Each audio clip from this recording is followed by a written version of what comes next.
Welcome back to Dr. Love's Dating Clinic.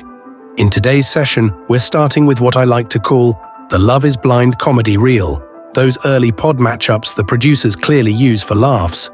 It's funny on the surface, but it also shows us some early red flags, shallow priorities, poor self-awareness, and the danger of stereotypes in dating. Let's take a look. Turn-offs. Turn-offs? Oh my God. I hate being able to hear people breathe. So what are you looking for in a woman? In shape and beautiful. Aw, that doesn't sound shallow at all. If I had to guess, I'd say you're African-American. This is our first talk and you're already asking me what I look like? You're missing the whole point. What makes you think I'm African American?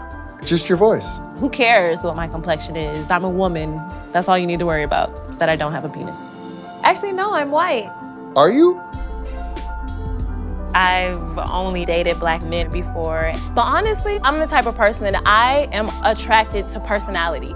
Not saying I want to marry Shrek or anything like that, but if Shrek had a good personality, Before we move into our next case study, as you can see, this is terrible dating habits from the men and the women in the pods. These are good examples of the complete opposite of what the theory of the dating experiment is trying to achieve. But now it's time for our real patients today. Let's meet Amber. She is 26 years old and from Georgia. My name is Amber Pike. I am 26 and I'm from Augusta, Georgia. A lot of people don't take me seriously because I ain't ugly.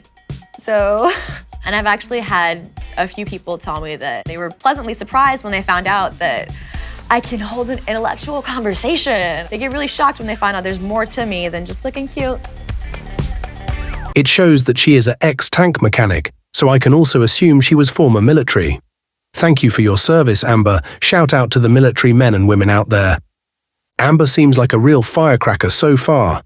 She has lots of personality and lots of spunk. Based on the job title and her sarcastic tone about her looks and personality, one can assume she is sick and tired of being boxed into a particular category and seems eager to prove to the world that she is more than a pretty face. Oh, God. Oh. Hi. Hey. Oh, God. I didn't know you were in here. Nice snort. God dang it, I gotta stop doing that. I told myself I wasn't gonna do that till the second or third date. Well, it was cute, so. Well, thank you. The guy comes in grunting. That was funny. She even snorted, which really makes her more attractive. My name is Barnett. I'm 27 years old and I live in Canton, Georgia. I'm excited to get to know someone based off of getting deep and down and dirty with them emotionally. I'm Barnett. Is that your first name or your last? My last name, my real close friends call me that. Yeah, a lot of my friends call me Pike. It's kind of an Army thing, but they also did it in cheerleading. Okay, so you're in the Army? I was. And you were a cheerleader? I enlisted in the Georgia Army Guard when I was 17. I did 8 years. Oh, wow. Yep, I knew she was former military. It seems that Amber is a tomboy type of girl. So far, everything she mentioned earlier is making a lot of sense. This could be bad though, as she is really attractive, but Barnett cannot see that type of personality could be seen as not attractive to some men. Let's hope Barnett looks past that flaw. I'm so used to running with the boys. I'm just so off the wall crazy sometimes. Oh gosh. Yeah, so I always go for pretty girls. It's shallow to say, but it's the truth. I'm hoping this leads to something more real, but this is different. I have no clue what any of them look like, so I'm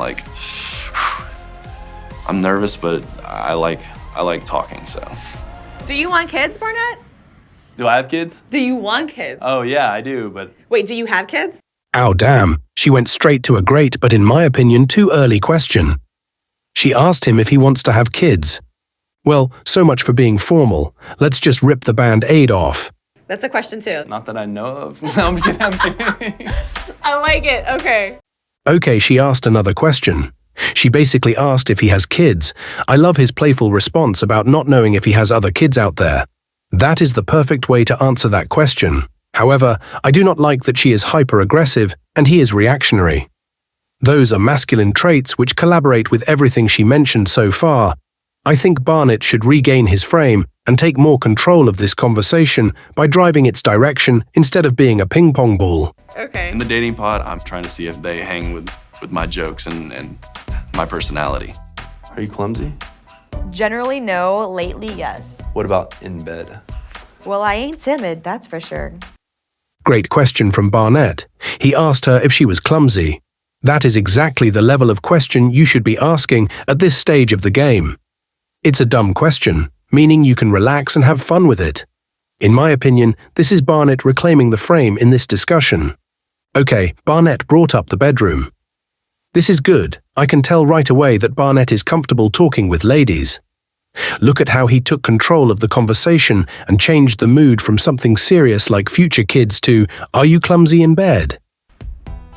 I've never had sex. That's unfortunate. Next! The hardest part is not being able to see facial expressions, so like I'm gonna come off creepy to some of them, probably. Okay, let's break down Amber and Barnett. They have good energy together. Their age is very similar. I love how Barnett is already established in his career. Amber has a feisty, rebellious spirit coupled with hyper-aggressive traits, probably due to her military background and tomboy tendencies. This is very dangerous because she has probably been around lots of men, and she is very attractive, meaning she is very used to make attention.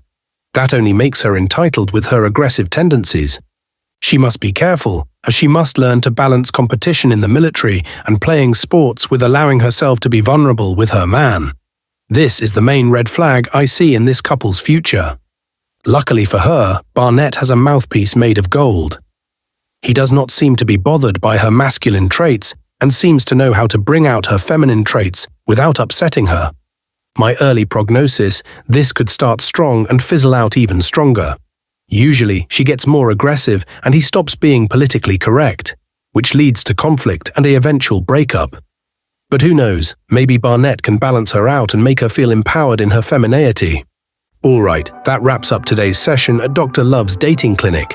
We started with the comedy pod matchups, the breathing turnoffs, the oversharing about physical traits, and the awkward assumptions, and saw exactly how not to approach a serious connection. Then we zoomed in on Amber and Barnett, a high-energy pair with real chemistry. Similar age, shared Georgia roots, her bold, competitive spirit, and his easy, playful confidence. The green flags, they can laugh together, they vibe quickly, and Barnett knows how to steer the mood from serious to fun. The red flags, Amber may struggle to balance that tough, guarded side with true vulnerability, and Barnett will have to keep leading with maturity, not just jokes, if this is going to last beyond the honeymoon phase. If this breakdown helped you spot a few red and green flags you might have missed in your dating life, hit like, share this video, and subscribe so you don't miss the next patients visiting the Love Clinic. Also, feel free to let the doctor know of any other red or green flags he may have overlooked in the comments section below. This is Dr. Love. See you soon.